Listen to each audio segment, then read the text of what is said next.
My name is Benjamin Wayne Clodfelter. I'm a disabled veteran. I spend all of my time doing activism and advocacy for the LGBT community and for other marginalized communities. Progress Texas is fighting to try to make this country a better place and change the direction that we're heading to one that's more positive and will make people's lives better.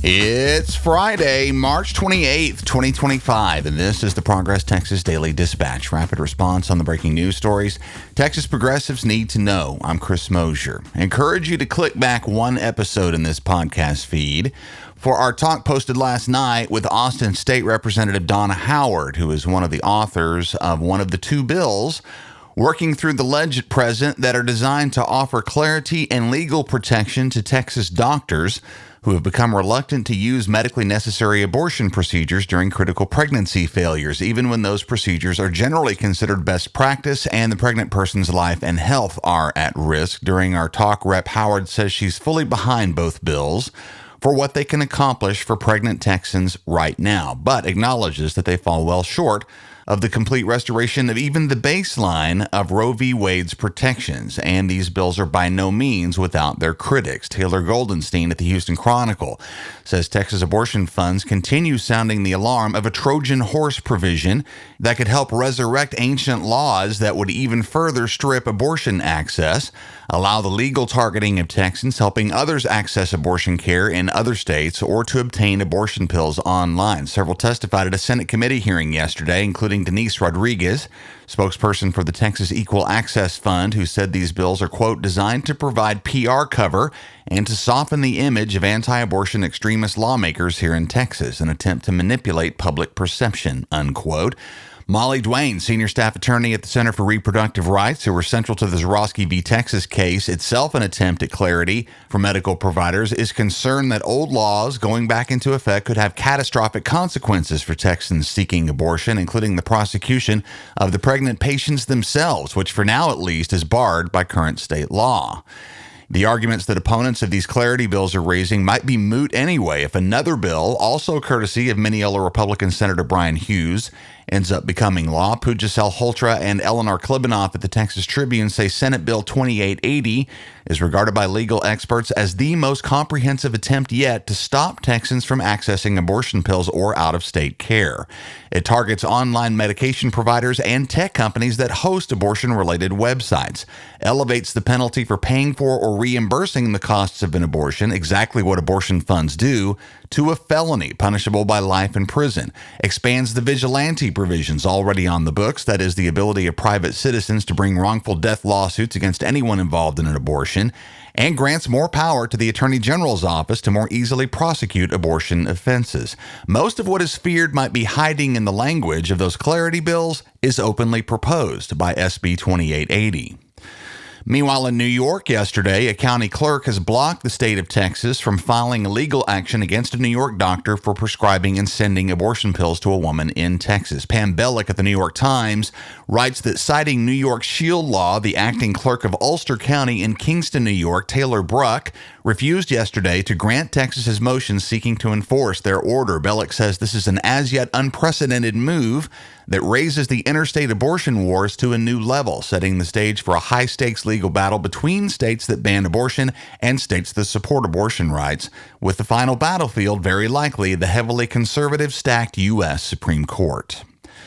Back to Texas, where the state Democratic Party will be choosing a new leader for the first time in over a decade this weekend. Renzo Downey and Kayla Guo at the Texas Tribune say the State Democratic Executive Committee, or SDEC, will meet on Saturday to elect the successor to party chair Gilberto Hinojosa and complete the remainder of his term.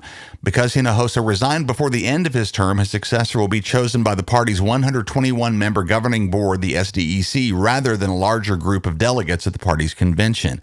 The 8 candidates for the post, in alphabetical order, are Aaron Arguito, Misha Ben David, Mary Gomez, Patsy Woods Martin, Steve Miller, Delia Parker Mims, Lily Schechter and Kendall Scudder. Scudder is considered the leading contender, according to this Trib article. He's also the party's current vice chair for finance. Downey and Guo say his top opponents include Lily Schechter, who chaired the Harris County Democratic Party from 2016 to 2020, and Patsy Woods Martin, who for 4 years led Annie's List. Progress Texas will be present to cover the proceedings. Look for updates right here and on our social channels over the course of the weekend. I know we're all super wary of polling numbers, and for good reason, but there's a fun result to carry into the weekend we want to share. This one's from Texas Public Opinion Research and focuses on the current Texas legislative session. There's lots to unpack, the links at the show notes, but a few highlights include a 2/3 majority of respondents opposing private school vouchers. Almost half calling for a public referendum, a public vote on cannabis legality in Texas, with only 13% supporting Lieutenant Governor Dan Patrick's hysterical calls for a complete THC product ban. A general shift to the center and away from the hard right. That last important bit tied directly to a precipitous drop in popularity for both Donald Trump and Elon Musk in Texas, with Musk's favorability now 10 points below zero. Trump's falling from 12 points above zero during the election last fall to 3 points below zero now. And rated even below that, Governor Greg Abbott, the aforementioned Dan Patrick, and bottom of this list, Senior Senator John Cornyn, who is rated 22 points below zero. Celinda Lake of Lake Research Partners, who conducted this poll, says, quote, "The data shows that Cornyn is vulnerable ahead of his re-election bid next year, even as the electorate has shifted towards the center in recent months," unquote. Ken Paxton far outdoes Cornyn in this poll in popularity, and given recent online beef between the two, a primary challenge from Paxton is looking pretty likely. Meanwhile, more and more Texans are getting sick of Trumpy bullshit. Texas Democrats, including and especially whoever ends up the new Texas Democratic Party chair this weekend, need to find and fund a truly kick-ass candidate for Senate urgently and immediately.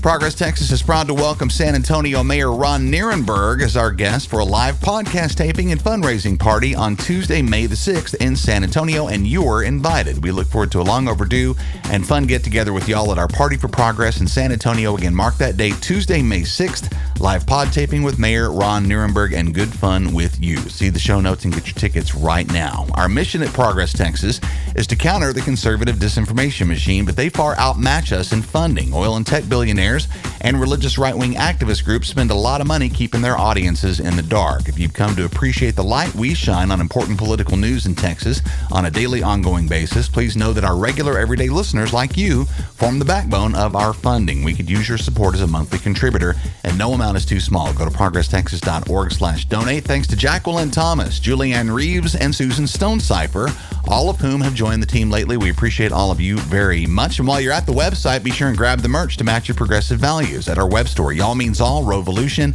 and our most popular Humans Against Ted Cruz t-shirts. They're all union printed right here in Texas, and they're all waiting for you now at progresstexas.org. That's the Progress Texas Daily Dispatch for this Friday, March 28th, 2025. Links to all these original stories can be found in our show notes.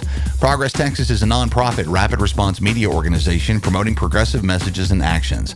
While campaigns come and go, we're the permanent home for progressive media and action in the Lone Star State.